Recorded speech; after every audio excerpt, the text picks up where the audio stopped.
فاعوذ باللہ من الشیطان الرجیم بسم اللہ الرحمن الرحیم والذین آمنوا اشد حبا للہ صدق اللہ العظیم و صدق رسولہ النبی الکریم الامین المکین الرؤوف الرحیم ان اللہ و ملائکتہ یصلون علی النبی یا ایہا الذین آمنوا صلوا علیہ وسلموا تسلیما صلاۃ و سلاما علیک یا رسول اللہ وعلیٰ آلک و صحابک یا حبیب اللہ۔ تمام تعریفیں اللہ تبارک و تعالیٰ کے لیے ہیں جو خالق کائنات بھی ہے، مالک شش جہات بھی، جو احد بھی ہے، صمد بھی ہے، جس کی شان لم یلد بھی ہے ولم یولد بھی۔ لا تعداد ہدیہ درود و سلام بارگاہ سید الانام، شفیع رحمت، والی امت، شاہ خوباں، جان جانا، شہنشاہ حسینہ، سید سروراں، سیاہ لا مکاں، تتیمہ دوراں، سرخیر زہرہ جمالاں، رازدان ماوہا، شاہد ماتغا، صاحب علم نشرہ، معصوم آمنہ، احمد مجتبیٰ حضرت محمد مصطفیٰ صلی اللہ علیہ وسلم کی بارگاہ ناز میں اپنا عقیدت برا سلام پیش کرنے کے بعد آج اس تصوف کی مجلس کا جو عنوان ہے وہ ہے اللہ سے محبت۔ اللہ اپنے بندے سے کیسے محبت کرتا ہے اور بندہ اپنے رب سے کیسے محبت کرتا ہے، محبت کے انداز کیسے ہوتے ہیں، اس پر مختصر گفتگو ہوگی۔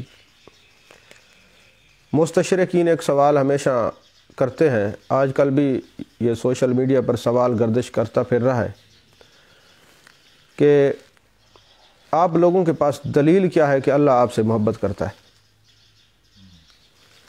تو اہل علم جو ہیں اپنے علم کے مطابق اس کے جوابات دیں گے۔ تو میں نے جب مستشرقین کے اس اعتراض کو بڑی گہری نظر سے دیکھا، اسٹڈی کیا، تو میں ایک بات کو سب کے سامنے واضح کرنا چاہتا ہوں، بالخصوص جو معترضین ہیں ان کے اعتراض کا جواب یہ ہے کہ اللہ تبارک و تعالیٰ نے اپنے محبوب پاک صلی اللہ علیہ وسلم کی وجہ سے اپنے محبوب کی امت سے کتنا پیار کیا ہے۔ ایمان والوں سے اللہ کو محبت ہے۔ جب ہم یہ کہتے ہیں کہ اللہ کو بھی محبوب کی امت سے محبت ہے تو وہ کہتے ہیں جی دلیل پیش کریں۔ اچھا، مستشرقین میں سے کوئی غیر نہیں ہے، اپنے لوگ بھی ہیں اعتراض کرنے والے، جو کلمہ بھی پڑھتے ہیں اور اعتراض بھی کرتے ہیں۔ اصل میں قصور ان کا نہیں ہے، النفاق و یورث الاعتراض، منافق کی جو وراثت ہے وہ اعتراض ہی ہوتا ہے۔ تو جب بھی منافق بات کرے گا اعتراض ہی کرے گا، جب بھی کوئی اس سے اچھی اور سچی بات کرنے کی کوشش بھی کرے گا پھر بھی وہ کسی نہ کسی چیز میں اعتراض کرے گا۔ تو اس اعتراض کا جواب یہ ہے کہ اللہ اپنے بندوں سے محبت کیسے کرتا ہے۔ آپ لوگ اگر کسی سے محبت کریں نا، آپ کا جو محبوب ہوتا ہے وہ مجازی ہوتا ہے، حقیقی تو ہوتا نہیں۔ لیکن اگر آپ کسی سے محبت کریں تو اصول محبت میں سے آپ کے دل پر، آپ کی نگاہ پر، آپ کی سوچ پر ایک بات جو ہے وہ ہر وقت حاوی رہتی ہے اور طاری رہتی ہے، وہ یہ ہوتی ہے کہ اگر آپ اپنے محبوب کی جتنا مرضی خدمت کر لیں آپ پھر بھی یہی سوچتے ہیں کہ ہم نے کچھ نہیں کیا، اور اگر تھوڑی سی کوئی چیز، تھوڑی سی نعمت بھی اور کچھ بھی نہ ہو، محبوب کی ایک نگاہ ہی میسر آ جائے تو محب یہ کہتا ہے مجھے کائنات کی ساری نعمتیں مل گئی ہیں۔ ایسا ہے کہ نہیں ہے؟ یہ اصول دنیا بھی ہے اور اصول محبت بھی ہے۔ اب محب خدمت کرتا کرتا سب کچھ لٹا دے تب وہ کہتا ہے میں نے کچھ نہیں کیا، اور محبوب کی طرف سے ایک نگاہ ہی مل جائے، تھوڑا سا عمل بھی کوئی مل جائے، کوئی چیز بھی مل جائے، وہ کہتے ہیں مجھے بہت کچھ مل گیا۔ یہ اصول محبت ہے۔ تو اسی اصول کو سامنے رکھیں تو قرآن مجید پر غور کریں۔ اللہ تبارک و تعالیٰ نے ہمیں زمین عطا فرمائی ہے، کتنی بڑی زمین ہے، آسمان عطا فرمایا، کتنا بڑا آسمان ہے۔ ہماری سمتیں، جہتیں ختم ہو جاتی ہیں مگر ہم اس زمین و آسمان کے طول و عرض کو اپنی عقل پر ناپ نہیں سکتے۔ ہمیں صحت عطا فرمائی، عزت دی، دولت دی، شہرت دی، عظمت دی، آنکھوں کا نور دیا، دل کی دھڑکن میسر فرمائی، یعنی یہ ساری دنیا کی نعمتیں اللہ نے عطا فرمائی ہیں۔ اور کیا فرمایا؟ کل متاع الدنیا قلیل، یہ دنیا مختصر ہے۔ یعنی اتنا کچھ عطا کرنے کے بعد بھی اللہ فرماتا ہے یہ تو مختصر ہے، یہ تو کچھ بھی نہیں ہے، مختصر ہے۔ لیکن مومنوں کے بارے میں اللہ کیا فرماتا ہے؟ یا ایھا الذین آمنوا اذکروا اللہ ذکرا کثیرا، یہ جو ایمان والے ہیں تمہارا جو تھوڑا سا ذکر ہے یہ بھی کثیر ہے۔ یعنی یہ محبت کا زاویہ دیکھیں اللہ تبارک و تعالیٰ کا، کہ پوری کائنات کی نعمتیں عطا فرما کے اللہ فرماتے ہیں یہ دنیا مختصر ہے، لیکن ایک بندہ 10 سال 20 سال 30 سال 40 سال 50 سال اس نے بلوغت کے بعد گزارے، تھوڑا سا بھی ذکر کرتا ہے تو اللہ تبارک و تعالیٰ اس مومن کے ذکر کو ذکر کثیر فرما رہا ہے۔ تو یہ محبت کی کتنی بڑی دلیل ہے کہ وہ ساری نعمتیں عطا فرما کے قرآن میں فرمائے محبوب ان سے فرما دیجئے دنیا تو مختصر ہے، اور ایمان والوں کا تھوڑا ذکر وہ بھی ذکر تھوڑا نہیں ذکر کثیر ہے۔ یہ محبت نہیں تو اور کیا ہے؟ بہرحال یہ علم اور عشق والوں اور عقل والوں کے لیے ہے، جس نے اعتراضات کرنے ہیں تو وہ تو اس مکھی کی مانند ہے جو پورے جسم کو چھوڑ کے اس جگہ بیٹھتی ہے جہاں سرے پھوڑا ہو، پاک کی صاف ستھرے جسم کو چھوڑ دے گی۔ منافق جب بھی اعتراض کرے گا اپنے محبوب پر اعتراض کرے گا یا اپنے محسن پر اعتراض کرے گا، جب بھی ہمارے معاشرے میں آپ دیکھیں رب رسول پہ اپنے شیخ پہ کسی پہ کوئی اعتراض کر رہا ہے یا دل کے اندر کے اعتراضات وارد ہو رہے ہیں تو وہ جان لے کہ ابھی وہ نفاق کی وادیاں کراس کر رہے، وہ ایمان کی وادی میں داخل ہی نہیں ہوا۔ تو عزیزان محترم، جو عاشق ہوتے ہیں وہ اپنے یار کے نام پہ ہر چیز لٹا دیتے ہیں۔ حضرت ابراہیم خلیل اللہ جنگل میں بکریاں چرا رہے تھے، اور خلیل کا معنی ہوتا ہے دوست۔ اللہ تعالیٰ نے اپنے ابراہیم کو اپنے دوست ہونے کا لقب عطا فرمایا۔ اب اللہ تبارک و تعالیٰ جب محبت کا اظہار فرماتے تو فرشتوں کو بلاتے، فرماتا یا جبریل انی احب فلانا فاحبہ، اے جبریل میں فلاں سے محبت کرتا ہوں اور تمہیں بھی حکم دیتا ہوں محبت کر۔ اب یہ کتنے بڑے اعزاز کی بات ہے کہ اللہ فرمائے حضرت ابراہیم میرے خلیل ہے، میرے دوست ہے۔ اب اللہ کسی کو اپنا دوست فرمائے تو اس بات کی جو روشنی ہے، اس بات کی جو دھوم ہے وہ زمین و آسمان تک ہوگی نا، زمین سے مکان سے لا مکان تک ہوگی۔ تو فرشتوں نے جب دیکھا کہ اللہ تعالیٰ حضرت ابراہیم خلیل اللہ کو اپنا دوست کہہ رہا ہے تو ایک فرشتہ اللہ سے اجازت لے کر حضرت ابراہیم کا امتحان لینے کے لیے آیا کہ اللہ تو فرما رہا ہے یہ میرا دوست ہے، اللہ جس کو دوست فرمائے یہ بھی اپنے دوست کے نام پہ کچھ اٹھاتا ہے کہ نہیں ہے؟ کیونکہ دوستی کا اصول یہ، شیخ سعدی علیہ الرحمہ نے کہا کہ جو تمہیں بندہ دوستی کا دم بھرے نا تو تم اس کو بازار لے جاؤ، اس کے سامنے خریداری شروع کر دو، اور اگر وہ یہ چاہے کہ اسی کے پیسے لگے میرا پیسہ نہ لگے تو وہ جھوٹا ہے، کذاب ہے، جھوٹ بولتا ہے۔ اگر وہ سچا دوست ہوگا تو ہر دوست دوسرے دوست کا یہ چاہے گا اس کا خرچہ نہ ہو میرا ہو۔ تو آج کل تو دوستیاں لگتی ہے اس وجہ سے کہ خرچے کروائیں۔ تو اصول دوستی، اصول محبت، کاش دوست بننے والے اور بنانے والوں کو اصول دوستی کا تو پتہ ہونا چاہیے نا، اتنا تو پتہ ہو۔ تو اب فرشتہ آیا حضرت ابراہیم علیہ السلام کی بارگاہ میں امتحان لینے کے لیے۔ تو حضرت ابراہیم علیہ السلام بکریاں چرا رہے تھے۔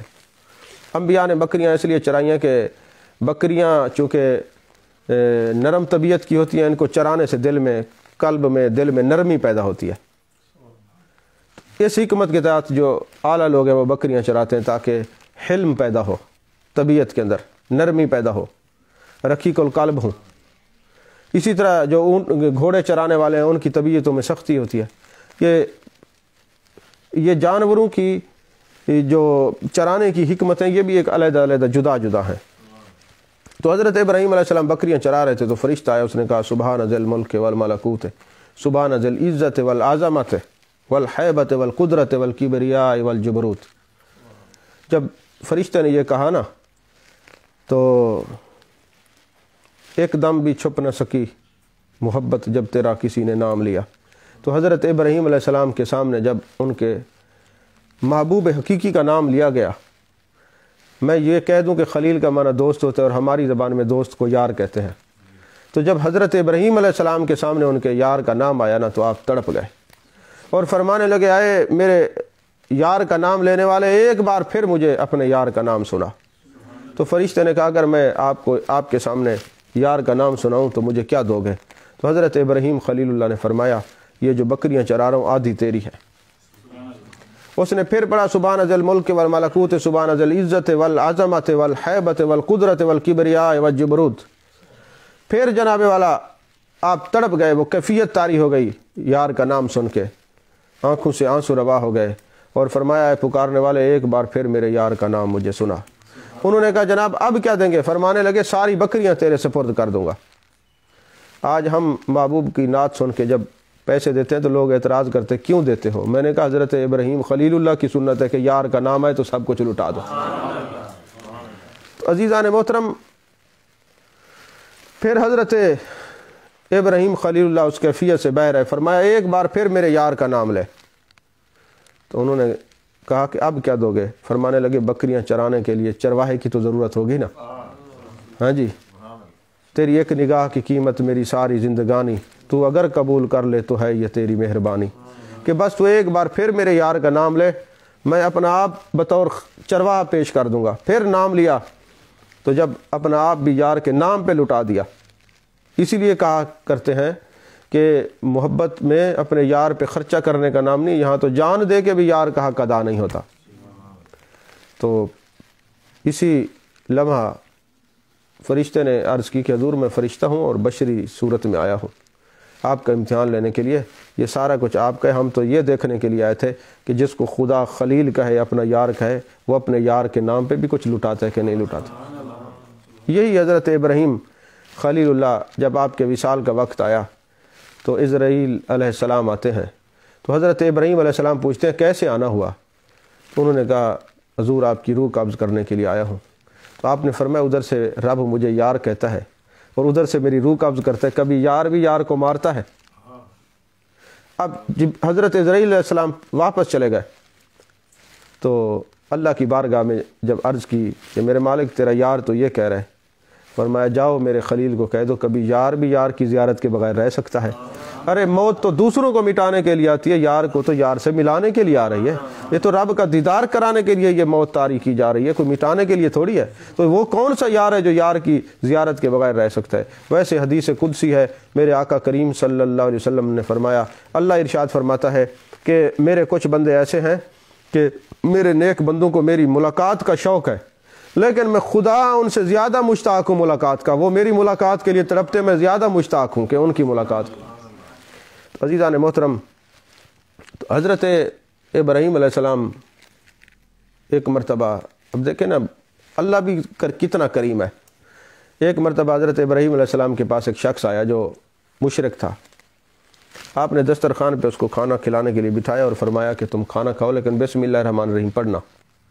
اس نے کہا میں تیرے خلیل کھانا کھلا یا نہ کھلا تیرے رب کا نام نہیں لوں گا۔ آپ جلال میں آ گئے اور فرمایا تو میرے رب کا نام نہیں لے گا میں تجھے دسترخوان سے کھانا نہیں کھانے دیتا، اس کو بھگا دیا۔ جب وہ چلا گیا نا تو حضرت ابراہیم علیہ السلام پر وحی نازل ہوئی، اللہ تعالیٰ نے فرمایا میرے پیارے خلیل دیکھ میرا حوصلہ تو دیکھ، مجھے نہیں مانتا میں پھر دے رہا ہوں، اور تیرے سامنے ایک لمحہ عرض کی باری طلب میرے یار کا نام نہ لے میں دسترخوان پر کیسے بیٹھنے دوں؟ آپ اللہ تبارک و تعالیٰ نے حکمت اور بصیرت کا حکم دیا، فرمایا کہ اے ابراہیم جاؤ اس کو کھانا کھلاؤ، میرا اپنے پروردگار کے حوصلے تو دیکھو، وہ نافرمانیاں کرتے ہیں اللہ دے رہا ہے، شکلیں مسخ نہیں ہوتی، کچھ نہیں ہوتا، اور تیرے صبح شام میں بھی تو رزق دے رہا ہوں، ایک وقت کا کھانا تو نے نہیں کھانے دیا۔ جس وقت آپ گئے نا دوبارہ تلاش کرنے کے لیے اس بندے کو پہاڑ کی چوٹی پہ پایا تو فرمانے لگے چلو تجھے کھانا کھلاتے ہیں۔ انہوں نے کہا پھر آپ کہیں گے بھاگ جاؤ، میں جاتا ہوں آپ کے ساتھ لیکن آپ کے رب کا نام نہیں لوں گا۔ فرمایا نہ لو۔ اس نے پوچھا اے ابراہیم خلیل اللہ یہ بتاؤ پہلے تو مجھے جھاڑ کے اپنے دسترخوان سے اٹھا دیا تھا، اب کیوں بلانے کے لیے آئے ہو؟ تو آپ ارشاد فرمانے لگے جس رب کا تو نے نام نہیں لیا نا اس رب نے فرمایا کہ جاؤ کوئی بات نہیں میرا نام نہیں لیتا، کھانا تو کھلاؤ اس کو۔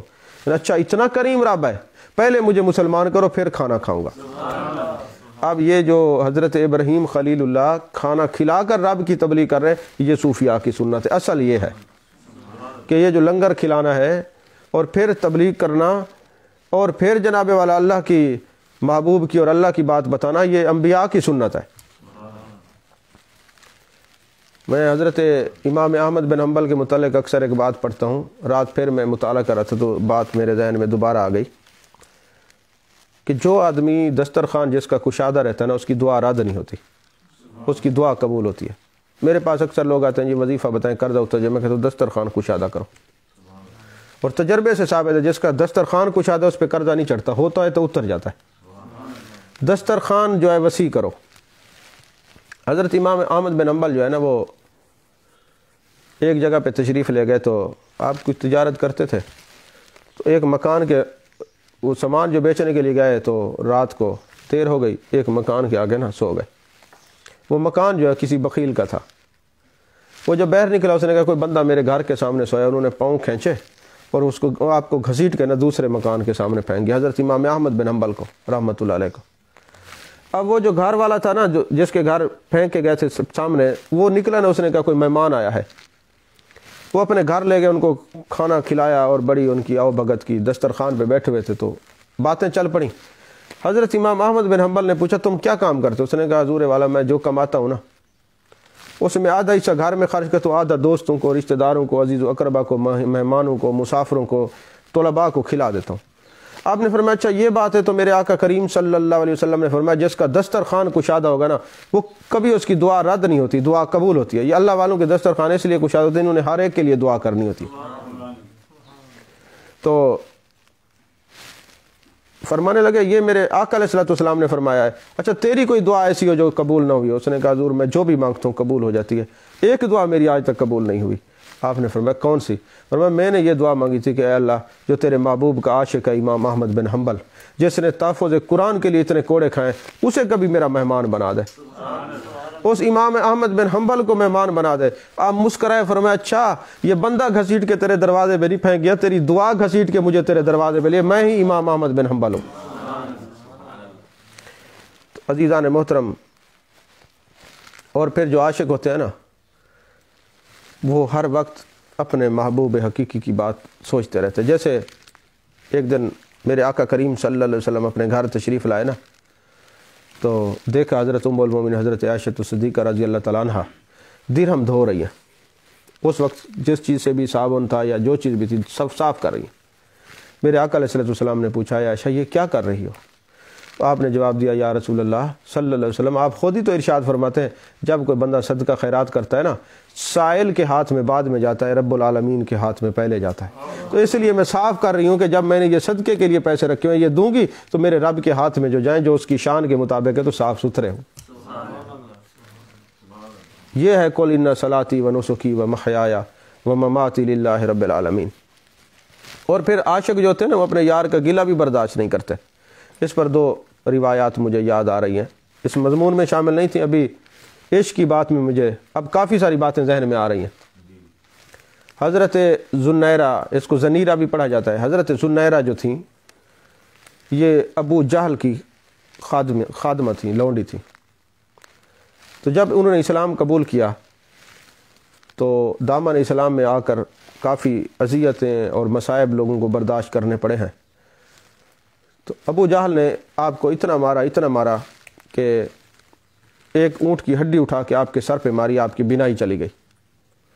جب بینائی چلی گئی نا تو ابو جہل نے کہا دیکھا ہمارے لات منات یہ جو بت ہے نا انہوں نے تیری بینائی لے لی ہے۔ اب وہ مار تو وہ برداشت کر رہی تھی لیکن یہ آنکھیں دینا، صحت دینا، بیمار کرنا یہ تو اللہ کا کام ہے نا، اللہ کی طرف سے ہوتا ہے۔ جب ابو جہل نے یہ کہا کہ ہمارے بتوں نے لے لی تو آپ کے دل پر یہ بڑی بجلی بن کے گری اور اللہ کی بارگاہ میں عرض کرتی ہے میرے مالک مار میں نے برداشت کر لی ہے لیکن کوئی یہ کہے کہ بت جو ہیں آنکھیں دیتے ہیں، نور دیتے ہیں، روشنائی دیتے ہیں، یہ مجھ سے برداشت نہیں ہوتا، اب میری آنکھیں لوٹا دے تاکہ میں اس کو بتاؤں کہ یہ جو نور دینے والا ہے یہ بھی میرا خدا ہے، نور لینے والا بھی میرا خدا ہے۔ آپ نے دعا کی، دعا قبول ہو گئی، آنکھیں واپس آ گئیں۔ تو آپ نے ابو جہل کو آنکھوں میں آنکھیں ڈال کے فرمایا تیرے بتوں نے نہیں، میرے رب نے میری بینائی لی، میرے رب نے مجھے واپس لوٹا دیا۔ تو اسی طرح ضیاء النبی شریف میں ایک واقعہ ہے، دوسری کتابوں کے اندر بھی، سیرت ابن حشام میں بھی ہے کہ ایک ماں بیٹا جو ہے وہ ہجرت کر کے مدینہ چلے گئے تو بیٹا جو تھا بیمار ہو گیا، انتقال ہو گیا، اس کے اوپر چادر ڈال دی گئی۔ میرے آقا کریم صلی اللہ علیہ وسلم نے ارشاد فرمایا کہ جاؤ اس کی ماں کو بلا کے لاؤ۔ اب وہ دونوں ماں بیٹا آئے تھے ہجرت کر کے، سارا خاندان کنبہ قبیلہ چھوڑ کے، تو چادر ڈال دی گئی، ماں آ گئی تو اس نے ماں نے دیکھا میرا بیٹا فوت ہو گیا، اس نے کہا میرا بیٹا نہیں فوت ہو سکتا، اور اس نے جو دعا کی نا وہ کتب کے اندر دعا موجود ہے، دل دہل جاتا ہے۔ اس نے اللہ کی بارگاہ میں عرض کی میرے مالک میں تیرے لیے اور تیرے نبی کے لیے ہجرت کر کے آئی ہوں، خاندان کنبہ قبیلہ عزیز و اقربا رشتہ دار سارے چھوڑ کے آئی ہوں، اور اگر کسی نے مجھے یہ تانا دے دیا کہ تو نے اپنے رب اور رسول کے لیے سب کچھ چھوڑا ہے تو تجھے کیا ملا، بیٹا بھی دے آئی ہو، یہ مجھ سے برداشت نہیں ہوگا، مجھے اپنا بیٹا زندہ چاہیے۔ بس یہ دعا کرنی تھی، وہ کلمہ پڑھ کے اٹھ کے بیٹھ گیا۔ پھر وہ حضرت عثمان غنی کے زمانے تک وہ زندہ رہا، ماں فوت ہو گئی، بیٹا بعد میں فوت ہوا ہے۔ اللہ اکبر یا رسول اللہ۔ عزیزان محترم، روض الریاحین کے اندر حدیث پاک ہے، میرے آقا کریم صلی اللہ علیہ وسلم رات کو کعبہ شریف کا طواف کر رہے تھے، اندھیری رات تھی، تو ایک صحابی، وہ صحابی جس نے کلمہ پڑھا تھا، محبوب علیہ السلام کے چہرہ پاک کی زیارت نہیں کی تھی، اب وہ یا کریمو یا کریمو یا کریمو کا ذکر کر رہا ہے۔ تو میرے آقا علیہ السلام جب طواف میں اس کے قریب گئے نا، تو آپ نے بھی یا کریمو کا ذکر کرنا شروع کر دیا۔ جب ذکر کیا تو اس صحابی نے سرکار کی طرف دیکھا، فرمانے لگے، اے خوبصورت چہرے والے، اے حسن و جمال کا پیکر، آپ میرے ذکر میں کیوں مداخلت کر رہے ہیں؟ اگر آپ اتنے حسین نہ ہوتے نا تو میں محبوب علیہ السلام کی بارگاہ میں شکایت کرتا کہ یہ میں ذکر کرتا ہوں، میرے ساتھ مل جاتے ہیں۔ میرے آقا علیہ السلام نے خاموشی اختیار کی، پھر وہ یا کریمو پڑھنے لگ گیا۔ پھر میرے آقا علیہ السلام نے جب یا کریمو ساتھ پڑھا تو اس نے کہا، آپ خاموش ہوتے ہیں یا محبوب علیہ السلام کی بارگاہ میں عرض کروں؟ آپ اتنا حسین نہ ہوتے تو میں آپ کی شکایت کرتا۔ میرے آقا علیہ السلام نے فرمایا، تم نے اپنے نبی کو دیکھا ہے؟ اس نے عرض کی، حضور میں نے کلمہ پڑھا ہے لیکن میں نے اپنے نبی کو دیکھا نہیں۔ فرمایا، میں تیرا نبی ہوں۔ تو وہ آپ کے قدموں میں گر گیا اور میرے آقا علیہ السلام نے اٹھا کے سینے سے لگایا، اتنے میں جبریل امی آ گئے۔ جبریل امی نے عرض کی، یا رسول اللہ صلی اللہ علیہ وسلم، اللہ فرما رہا ہے قیامت والے دن میں آپ کے اس صحابی کا بڑا سخت حساب لوں گا۔ میرے آقا علیہ السلام نے فرمایا، میرے صحابی اللہ یہ فرما رہا ہے۔ تو اس نے عرض کی، یا رسول اللہ صلی اللہ علیہ وسلم، جبریل امی سے کہہ دیا اگر اللہ میرا حساب سخت لے گا تو میں بھی اللہ کا حساب سخت لوں گا۔ تو میرے آقا علیہ السلام کی آنکھوں سے آنسو آ گئے۔ آپ نے فرمایا، تو اللہ کا حساب کیسے سخت لے گا؟ تو اس اعرابی بدو صحابی نے کیا جواب دیا، یا رسول اللہ صلی اللہ علیہ وسلم، اللہ میرے گناہوں کا حساب لے گا، میں اللہ کی رحمت کا حساب لوں گا، دیکھ لوں گا میرے گناہ زیادہ ہیں یا اللہ کی رحمت زیادہ ہے۔ اچھا، مجھے لگتا یوں ہے کہ جو صحابی رسول صلی اللہ علیہ وسلم نے یہ کہا کہ میں حساب لوں گا، وہ اس وجہ سے کہا ہوگا، مجھے یوں لگتا ہے، میں نے یہ کسی کتاب میں نہیں پڑھا، میں اپنی طرف سے کہہ رہا ہوں، بعد میں کوئی فتویٰ بھی نہ لگائے، کہ قرآن میں ہے نا، وَمَا كَانَ اللَّهُ لِيُعَذِّبَهُمْ وَأَنْتَ فِيهِمْ، محبوب جہاں آپ ہوں گے میرا عذاب نہیں ہوگا۔ تو وہ اس لیے کہہ رہا ہوگا کہ محبوب اگر آپ کے سامنے میں یہ کہہ بھی دوں گا تو اب عذاب تو آنے والا نہیں، تو اب میں کہہ بھی دوں گا، جیسے کسی پنچایت میں جائے نا تو کوئی کسی بڑی ہستی کا دنیا کے لحاظ سے بندہ بیٹھا تو اس کے جو چمچے کڑچے ہیں نا وہ بڑی بڑی بڑکے مارتے ہو، یہ ان کو پتہ کچھ نہیں ہوگا، یہ بڑے بیٹھے ہیں۔ تو صحابی رسول صلی اللہ علیہ وسلم نے بھی محبوب کی موجودگی کا یہ بتایا، جہاں محبوب جلوہ گر ہوں اللہ تو ناراض نہیں ہوتا نا، اللہ ناراض نہیں ہوتا، تو اس لیے کہہ دیا۔ تو جبریل امی گئے واپس ہے، یا رسول اللہ صلی اللہ علیہ وسلم، اللہ فرما رہے آپ کے صحابی کی بات سن کے رب خوش ہو گیا ہے اور اس کی بھی بخشش ہو جائے گی قیامت والے دن، جس کی بھی یہ کہے گا اس کی بھی بخشش ہو جائے گی اور یہ آپ کے ساتھ جنت میں ہوگا۔ تو پتہ چلا اللہ کی رحمت پر حسن ظن رکھنے والا بھی محبوب علیہ السلام کے دامن میں ہوگا۔ تو حضرت شیخ عبد الواحد رحمۃ اللہ علیہ بہت بڑے بزرگ ہیں، سلسلہ طریقت میں ان کا بڑا نام ہے۔ آپ اللہ اللہ کر رہے تھے تو ایک رات نا آپ نے دعا کی، میرے مالک جنت میں جو میرا ساتھی ہوگا نا مجھے دکھا دے۔ تو حاطف غیبی سے آواز آئی کہ میمونہ نامی ایک عورت ہے، حبشی ہے، حبشہ کے رہنے والی حبشی ہے، وہ جنت میں تیری ساتھی ہوگی۔ تو حضرت شیخ عبد الواحد بڑی دور تک سفر کر کے گئے کہ میں جا کے ان کو دیکھوں تو صحیح۔ تو جب گئے نا تو وہ بیٹھی نوافل پڑھ رہی تھی اور بکریاں اور بھیڑیے اکٹھے چر رہے تھے۔ اب بھیڑیا جو ہے وہ بکریوں کے ساتھ چرے اور اس کو تکلیف نہ پہنچے، بات تو ہے نا حیرانگی کی۔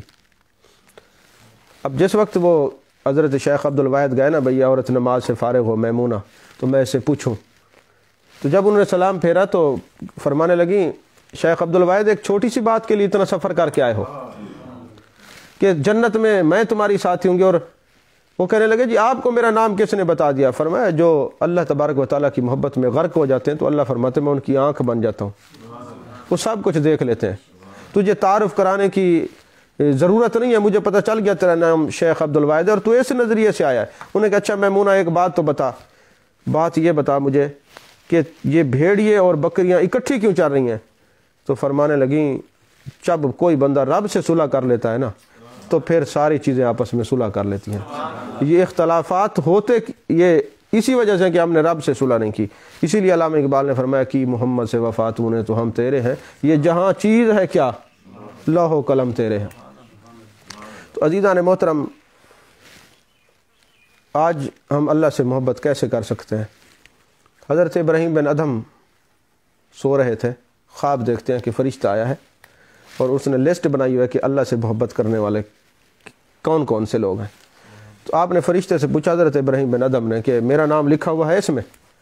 تو انہوں نے کہا نہیں تیرا نام نہیں ہے۔ انہوں نے کہا اچھا میں اللہ والوں سے محبت کرتا ہوں، یہ لسٹ نکالیے ذرا۔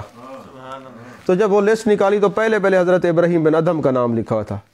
تو فرمانے لگے میں تو اللہ والوں سے محبت کرتا ہوں۔ فرشتے نے کہا پھر ابراہیم بن ادھم تجھے مبارک ہو، جو اللہ والوں سے محبت کرتا ہے وہی تو اللہ سے محبت کرنے والا ہوتا ہے۔ تو ہم یہ جو اللہ والوں سے محبت رکھتے ہیں، ان سے محبت کرتے ہیں، پیار کرتے ہیں، تو اس لیے کرتے ہیں کہ اللہ کے لیے کرتے ہیں، اللہ واسطے کرتے ہیں، اور اللہ والوں کی محبت سے ہمیں خدا کی محبت میسر آتی ہے۔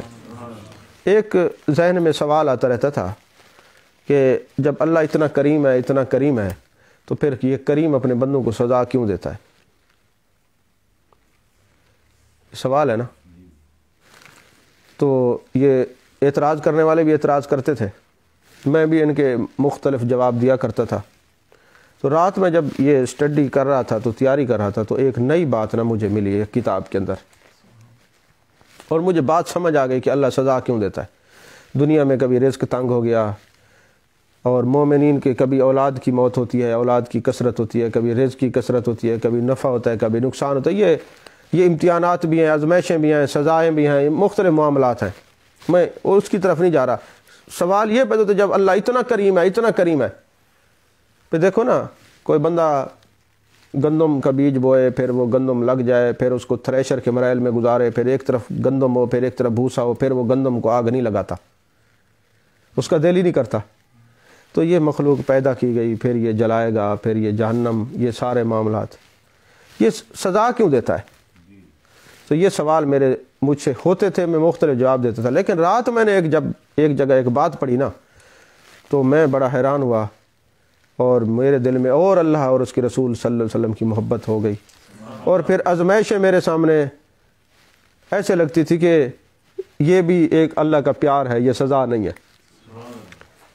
ایک ڈاکٹر صاحب کا میں نے ایک واقعہ رات پڑھا کہ ایک ڈاکٹر صاحب جو ہیں وہ بیٹھے ہوئے تھے، تو ان کا میں نام نہیں بتا سکتا کیونکہ ہم نے کمپنی کی تشریح نہیں کرنی، بات سمجھنی ہے۔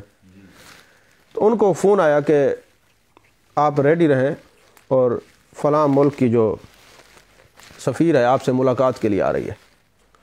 تو ڈاکٹر صاحب کہتے ہیں کہ اتنے میں وہ سفیر آ گئی، ساتھ کافی سارے ان کے گارڈز وغیرہ تھے۔ تو اس سفیر نے آ کے، عورت نے مجھے کہا کہ میں آپ کے پاس ایک بڑا مسئلہ لے کے آئی ہوں۔ توجہ ہے آپ کی؟ مسئلہ لے کے آئی ہوں۔ میں نے پوچھا کون سا مسئلہ؟ اس نے کہا یہ جو میرا کتا ہے نا، کتا ساتھ لیے پھرتی تھی، اعلیٰ نسل کا کتا ہے، کئی دن سے نا یہ ایک پرابلم کر رہا ہے، تو میں نے اس کا علاج کروانا ہے۔ تو میں نے کہا یہ کیا پرابلم کر رہا ہے؟ اس نے کہا جی یہ جو کتا ہے نا اس نے مجھ سے وفا چھوڑ دیا، یہ وفاداری نہیں کرتا، میں اس کو اپنے پاس بلاتی ہوں یہ ادھر بھاگ جاتا ہے، اس کے اندر سے وفا چلی گئی ہے۔ تو میں نے کتے کو بغور دیکھا اور میں نے کہا کہ آپ ایسا کریں، اس کتے کو آج رات یہیں چھوڑ جائیں، انشاءاللہ جب کل آپ آئیں گی نا تو یہ آپ کے پاس آ کے بیٹھے گا اور یہ آپ سے وفا کرے گا۔ تو اس نے بدل ناخواستہ، وہ نہیں چاہتی تھی، کتے کو میرے پاس چھوڑ گئی۔ جب کتے کو چھوڑ گئی نا تو میں نے اپنے خادم کو بلایا، نوکر کو، میں نے کہا اس کا نام بھی اس نے لکھا ہوا تھا، میں نہیں لیتا نام لے کے بلایا، میں نے کہا اس کو باندھ دو اور لتر ایک اٹھا لو اور اس کی خوب ٹکور کرو، اور کوئی بندہ اس کتے کے سامنے اور نہ جائے، اس کی لٹریشن کرو، اور ساری رات اس کو سونے نہیں دینا، اس کی پھینٹی لگانی ہے۔ تو وہ میرا جو خادم تھا اس نے لتر اٹھا لیا اور اچھا خاصا اس کی لٹریشن کی کتے کی ساری رات۔ صبح جب وہ عورت آئی نا کتا لینے کے لیے تو میں گیا اور میں نے اس کو روکا، میں نے کہا مت مارو اس کو، اور میں نے جا کے اس کو چھڑوایا، اور جیسے ہی کتا چھوٹا اور جا کے اپنی مالکن کے گلے لگ گیا اور اس کو چمٹ گیا اور شکریہ کی نگاہ سے مجھے دیکھ رہا تھا، کیونکہ میں نے اس کو چھڑوایا تھا کہ اس کی لٹریشن نہ کرو۔ تو اس نے مجھ سے پوچھا کہ آپ نے اس کی ٹریٹمنٹ کیسے کی ہے؟ میں نے کہا جی ہم نے ساری رات اس کی لتر پریڈ کروائی ہے۔ اس کی وجہ کیا تھی کہ یہ آپ کے ساتھ جو رہتا تھا نا، اے سی میں رہتا تھا، اس کو اچھے اچھے آپ کھانے کھلاتی تھیں، یہ اپنی اوقات بھول گیا تھا۔ تو لہٰذا جب یہ کوئی بندہ اپنے مالک کے احسانات بھول جائے نا، تو پھر اللہ تبارک و تعالیٰ بھی اسی طرح سزا دیتا ہے کہ یہ اپنے مالک کی رحمت کی طرف دوبارہ لوٹ آئے۔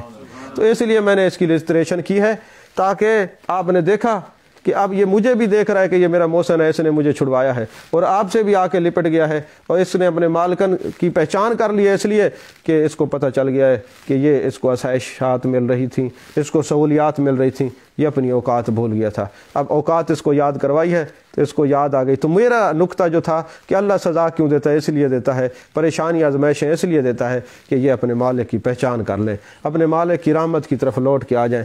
یہ دنیا کے جور و ستم، یہ بے وفائیاں، یہ جناب والا ہلکے ہلکے تھپیڑے، یہ نشیب و فراز ہمیں کس طرف متوجہ کر رہے ہیں؟ اپنے رب کی رحمت کی طرف۔ یہ پریشانیاں اس لیے آتی ہیں کہ ہم نے اپنے مالک حقیقی کا در چھوڑ کر اغیار کو اپنا مسکن بنا لیا ہے، اور ان سے اغیار سے امیدیں وابستہ کر لی ہیں، اس لیے یہ سزائیں دی جاتی ہیں۔ اور ویسے بھی میں تفسیر چرخی پڑھ رہا تھا، حضرت یعقوب چرخی نقش بندی سلسلے کے بڑے امام ہیں۔ اللہ تبارک و تعالیٰ فرماتے ہیں جب مجھے کسی بندے سے پیار ہوتا ہے نا، تو میں ارد گرد کے علاقے کے لوگ اس کے خلاف کر دیتا ہوں، اس کے خلاف کر دیتا ہوں۔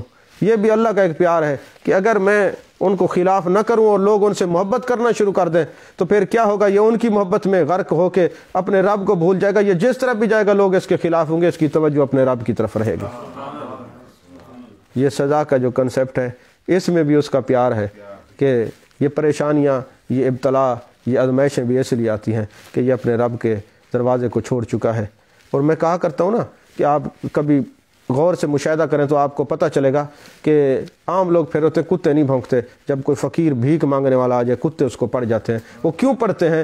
ایک فلسفی نے لکھا وہ پڑھتے اس لیے ہیں، وہ کتے بھونکتے ہیں کہ ہم جو ہے جو ہمارا مالک ہے وہ مالک مجازی ہے، حقیقی نہیں ہے۔ ہم جس در پہ پڑے ہوئے ہیں اس کا در نہیں چھوڑتے، وہ ہمیں کھانا دے نہ دے، ہڈی ڈالے نہ ڈالے، روٹی کھلائے نہ کھلائے، ہم در نہیں چھوڑتے۔ اور تو مالک حقیقی کا غلام ہو کر، بندہ ہو کر در در بھیک مانگتے ہیں، اس لیے کتے فقیر کو پڑھتے ہیں کہ تجھے ضرورت نہیں، اپنے رب کی طرف متوجہ ہو جا۔ تو آج ضرورت اس بات کی ہے، یہ کرونا بلائیں، یہ وبائیں، یہ مصائب، ہاں جی، کل تک عورتیں حجاب کرنے سے ڈرتی تھی، آج مردوں نے حجاب کیے ہوئے ہیں، اس سے ماسک سے پتہ ہی نہیں چلتا یہ بندہ کون ہے۔ تو یہ ساری چیزیں کیا ہیں کہ اپنے رب کی طرف آ جائیں اور توبہ کر کے اپنے رب کی طرف لوٹ آئیں، تو اللہ تبارک و تعالیٰ کی رحمتوں کے دروازے ہمیشہ کھلے رہتے ہیں۔ وآخر دعوانا ان الحمد للہ رب العالمین۔